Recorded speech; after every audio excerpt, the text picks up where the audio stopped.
सर्दियों के मौसम में कपड़े उतारते समय आने वाली वो छोटी सी चिंगारी तो हम सबने देखी है ना?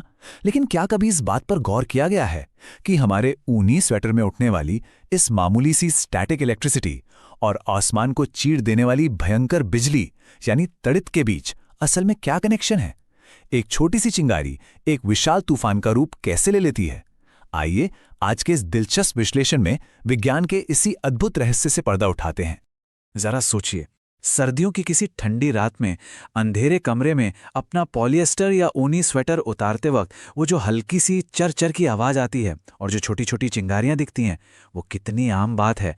हर घर की कहानी है ये।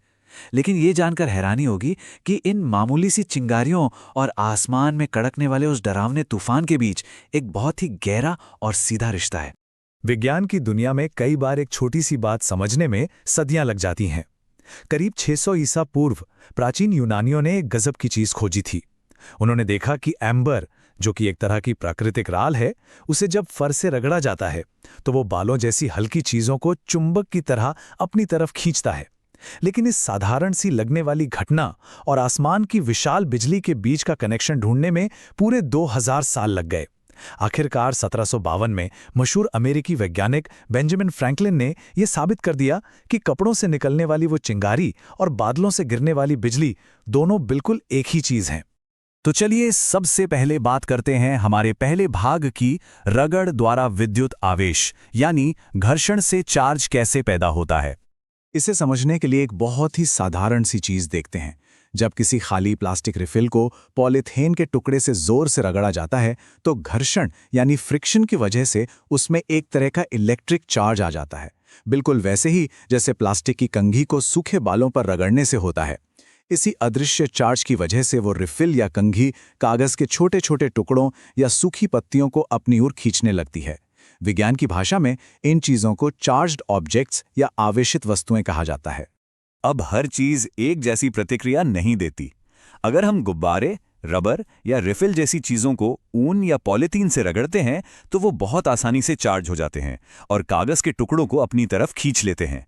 लेकिन जरा किसी स्टील के चम्मच के बारे में सोचिए, क्या वो भी ऐसा करेगा? बिल्कुल नहीं, क्योंकि धातुएं या मेटल्स सुचालक होती हैं, गुड कंडक्टर्स होती हैं और उनका आवेश बिल्कुल अलग तरीके से व्यवहार करता है। आगे बढ़ते हैं भाग 2 की तरफ, आवेशों के प्रकार और स्थिर विद्युत के कुछ दिलचस्प नियम। इस चार्ज का एक बहुत ही मजेदार और बुनियादी नियम है। समान आवेश एक दूसरे को दूर धकेलते हैं और विपरीत आवेश एक दूसरे को आकर्षित करते हैं। मतलब अगर हम एक ही ऊनी कपड़े से रगड़े गए 2 गुब्बारों को पास लाएं तो वो एक दूसरे से दूर भागेंगे, क्योंकि दोनों पर बिल्कुल एक जैसा चार्ज है। लेकिन अगर एक चार्ज किए हुए गुब्बारे के पास एक चार्ज की हुई रिफिल लाई जाए तो वो तुरंत एक दूसरे की तरफ खिंचेंगे। इसका सीधा सा मतलब है कि उन दोनों पर अलग अलग तरह का चार्ज मौजूद है। तो इन अलग अलग चार्जेस को नाम कैसे दिया गया?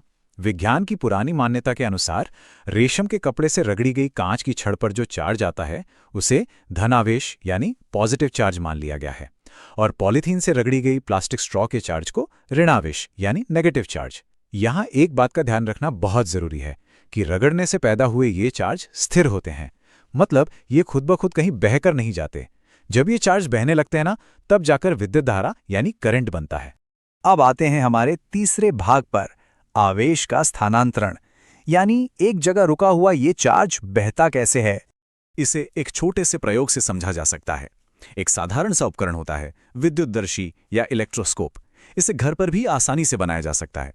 बस एक खाली जार, एक गत्ते का टुकड़ा, एक मेटल की पेपर क्लिप और एल्यूमिनियम फॉइल की 2 छोटी पट्टियां चाहिए। अब जब एक चार्ज की हुई रिफिल को जार के बाहर निकली इस मेटल क्लिप से छुआ जाता है तो क्या होता है? क्योंकि धातु एक अच्छी कंडक्टर है, वो चार्ज उस क्लिप से होते हुए नीचे लटक रही फॉइल की पट्टियों तक पहुंच जाता है। दोनों पट्टियों पर एक जैसा चार्ज आता है और नियम के मुताबिक वो एक दूसरे को धकेलकर दूर दूर फैल जाती हैं। ये इस बात का पक्का सबूत है कि धातु के जरिए चार्ज को एक जगह से दूसरी जगह ट्रांसफर किया जा सकता है। अब एक बहुत ही दिलचस्प बात, मान लीजिए कि उस इलेक्ट्रोस्कोप की पेपर क्लिप को हमने अपनी उंगली से छू लिया। ऐसा करते ही वो एल्यूमिनियम की पट्टियां तुरंत सिकुड़कर अपनी पुरानी जगह पर वापस आ जाती हैं। ऐसा क्यों हुआ? क्योंकि पट्टियों का सारा चार्ज हमारे शरीर से होते हुए सीधे धरती के अंदर चला गया। इसी पूरी प्रक्रिया को विज्ञान में भूसंपर्कण या आम भाषा में अर्थिंग कहते हैं। और यही वो लाजवाब तकनीक है जो हमारे घरों और बड़ी बड़ी इमारतों को बिजली के झटके से बचाती है। चलिए अब इस विज्ञान को थोड़ा बड़े पैमाने पर देखते हैं। भाग 4, आखिर ये तड़ित या आसमान से गिरने वाली बिजली काम कैसे करती है। जब एक बड़ा तूफान बनता है ना, तो बादलों के अंदर एक भारी उथल-पुथल मच जाती है। हवा की तेज धाराएं जोरों से ऊपर की ओर उठती हैं और पानी की भारी बूंदें तेजी से नीचे गिरती हैं। इस भयंकर रगड़ और गति की वजह से बादलों के अंदर मौजूद आवेशों का बड़े पैमाने पर बंटवारा हो जाता है। बादलों के एकदम ऊपरी हिस्से में सारा पॉजिटिव चार्ज जमा हो जाता है और निचले हिस्से में नेगेटिव चार्ज इकट्ठा हो जाता है। और एक कमाल की बात बताऊं, ठीक इसी वक्त धरती की सतह के पास भी पॉजिटिव चार्ज जमा होने लगता है। अब सोचिए, जब बादलों में ये नेगेटिव चार्ज बहुत ज्यादा बढ़ जाता है तो क्या होता है? आमतौर पर हवा बिजली को बहने से रोकती है, वो एक खराब कंडक्टर है। लेकिन जब चार्ज का ये दबाव हद से ज्यादा बढ़ जाता है तो हवा भी हार मान लेती है, वो इस भयंकर ऊर्जा को रोक नहीं पाती। फिर होता है एक महाटकराव। बादलों का नेगेटिव चार्ज और जमीन या दूसरे बादलों का पॉजिटिव चार्ज भयानक तेजी से आपस में मिलते हैं।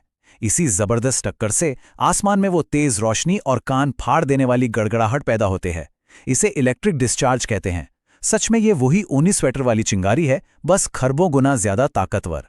तो अब जब हम ये विज्ञान समझ चुके हैं, तो आते हैं अपने आखिरी और सबसे जरूरी भाग पर, तड़ित से सुरक्षा के उपाय।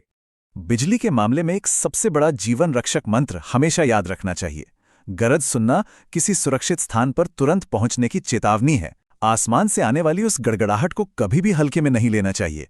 वो सीधा सा अलार्म है कि तुरंत किसी पक्के मकान या सुरक्षित जगह पर छिप जाएं। और हाँ, तूफान शांत होने के बाद भी आखिरी बार गरज सुनने के कम से कम आधे घंटे बाद तक बाहर नहीं निकलना चाहिए। इस दौरान क्या करना सुरक्षित है और क्या खतरनाक, चलिए फटाफट देखते हैं। पक्के घरों के अंदर रहना या खिड़कियां बंद करके गाड़ी के भीतर बैठना बिल्कुल सुरक्षित है। बिना तार वाला मोबाइल फोन इस्तेमाल करना भी ठीक है, लेकिन गलती से भी तार वाले फोन का इस्तेमाल नहीं करना चाहिए, क्योंकि बिजली उन तारों से होकर आ सकती है। घर के सभी बिजली उपकरणों के प्लग भी निकाल देने चाहिए। और खतरनाक क्या है? खुले मैदान में घूमना, ऊंचे पेड़ों के नीचे खड़े होना, बारिश में लोहे की डंडी वाला छाता लेकर चलना या बहते पानी में नहाना, ये सब सीधे सीधे बिजली को न्योता देने जैसी गलतियां हैं। लेकिन मान लीजिए कि कोई बिल्कुल खुले मैदान में फंस गया है और आसपास छिपने की कोई जगह नहीं है, तब क्या किया जाए? ऐसी इमरजेंसी में एक खास बचाव मुद्रा ही जान बचा सकती है। सबसे पहले ऊंचे पेड़ों या खंभों से दूर भागें। जमीन पर सीधा लेटने की गलती बिल्कुल ना करें, बल्कि उकड़ू बैठ जाएं। अपने हाथों को घुटनों पर रखें और सिर को हाथों के बीच अच्छी तरह छिपा लें। इस छोटी सी मुद्रा से शरीर का आकार बहुत छोटा हो जाता है, जिससे बिजली के टकराने का खतरा काफी हद तक टल जाता है। तो आज के इस दिलचस्प विश्लेषण के बाद एक सवाल खुद से जरूर पूछना चाहिए। अगली बार जब आसमान में जोरदार बिजली चमकेगी, तो क्या वो सदियों पुराने किसी अनदेखे डर का कारण बनेगी, या फिर रोजमर्रा की भौतिकी और विज्ञान के एक शानदार प्रदर्शन के रूप में देखी जाएगी? जब हम प्रकृति के इन चमत्कारों के पीछे का विज्ञान समझ लेते हैं, तो डर की जगह समझदारी ले लेती है। यही वो ज्ञान है जो हमें सुरक्षित रखते हुए प्रकृति की इस भयानक सुंदरता की तारीफ करने का मौका देता है।